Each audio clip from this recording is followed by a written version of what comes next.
Dawn Crusade, a tale from Somerset. Prologue. A shooting star tore through the midnight clouds in a flurry of red flame. The world of dawn was still that night. Deer swung their heads up to the sky in anticipation. Bats darted into the open air from pits hidden beneath the earth. From atop a crumbling stone watchtower on the island of Somerset, Absol followed the falling star with a hollow gaze.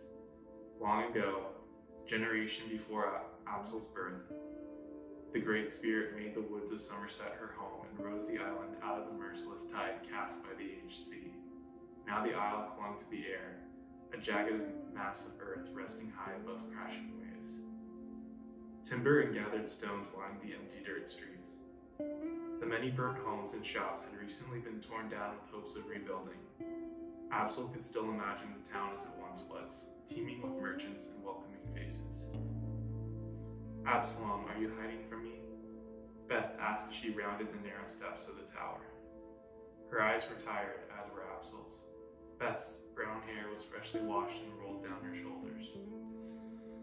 "No, I was waiting for you," Absol told Beth while wrapping his arm around her. Bright gray eyes flashed up to him like thunderclouds. Underneath her chin hung a chain, holding a silver pendant. It was in the shape of the numeral 10. Absol sported a similar pendant, except it resembled the numeral 2. "Have you made a wish?" Beth inquired with a finger pointed at the line of smoke trailing behind the ball of fire in the sky. Absol grunted in amusement. Beth settled her head against Absol's chest and spoke in a hushed voice. "Don't go. I'm the spirit's champion, and she demands this war for the good of our people." "My soldiers are ready," Absol responded with hands sliding down to Beth's hips. "Come with me." "We have a family here," Beth said, pushing herself from Absol with a heave of her arms. "One day, our children will fight too," Absol told Beth, and he grabbed her waist once more to yank her close. "It's their destiny, and ours. You'd gamble the lives of our children, and for what?" Beth's eyes narrowed and widened like she was searching for light in utter darkness. "Vengeance," Absol responded. "Vengeance and justice." "I don't recognize you," Beth whispered with pools of tears beginning to spill from her eyes, like traces of rain before a storm. She slipped away from Absol's arms.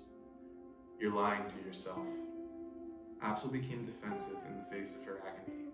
His voice grew cold with rage as he spoke. "Perhaps you've forgotten, but our home was burned, pillaged, and raped. Maybe you can bury that memory, but I won't. I've kept this anger inside me for 4 years. At night, the only image I see is of the empress who tried to take my island lying dead with her throat slit. You won't stop me from leaving." Beth became pale and still. Absol saw her as a shadow, a ghost of what he once wanted. She tightened her jaw and said, "Then go." A red glow cast by the falling star mingled with the moonlight. Taking a step forward, Absol gently pinched Beth's chin and pulled her lips into his. He felt her sink against him, not out of love, but sorrow. The star pierced the island of Somerset miles away. A plume of dust and ash burst into the air. Absol mistook the trembling of the earth for his beating heart. Then a chill shuddered down his spine and caused him to force his wife away. Beth's face was drained of color. Absol knew that she recognized the terror in his eyes. With a bitter voice, he told her, "The spirit is calling me." He peered out to the rising pillar of smoke forming deep in the woods. Hurriedly, Absol gathered his sword, shield, and black cloak. Beth stood on the old oak porch of their home, lantern clutched in hand, and watched him lumber away on the back of their mule. As he journeyed down the town's single dirt road, Absol envisioned the light from his wife's lantern dimming and shrinking to a faint shimmer. She would be staring at the symbol etched into the back of his cloak, a white diamond separated into fourths by an X. The forest was still and quiet. No creature wandered across Absol's path. No sound or sight shook Absol's gaze from the way ahead. Out of the trees he came, a broad clearing beckoning him forward. Moonlight basked the rolling green pasture and kissed the tongues of fire that lapped out of the mighty crater. He dismounted from the mule and walked to the crater's edge. What otherworldly treasure had he been sent to claim? Had a human ever laid eyes upon a star? Axel strained his gaze against the harsh light of the fire. Between the rising and falling of flames, he caught a glimpse of the star. It was a small child, no older than 6 years, sprawled out at the bottom of the fracture of the earth. She was sun-kissed in complexion with eyes shut tight. The most remarkable feature, Axel surmised, was her thick, winding hair. It spun down to her waist in heavy cords of gold, auburn, and ginger. Taking several steps back, Axel drew in a deep breath. He spread his legs in a firm stance and focused on the growing wall of flames. Exhaling hard, Axel shoved his hands down toward the ground and called upon the powers taught to him by the Great Spirit. In an instant, the fire surrendered into the earth. The child now sat on her knees. Luminous blue eyes with flecks of green were fixed on Axel in curiosity. Hesitating for only a moment, Axel slid down the crater's slope and wrapped his cloak around the naked child. He carried her to the mule, and they rode back towards his home. The forest had turned against him now.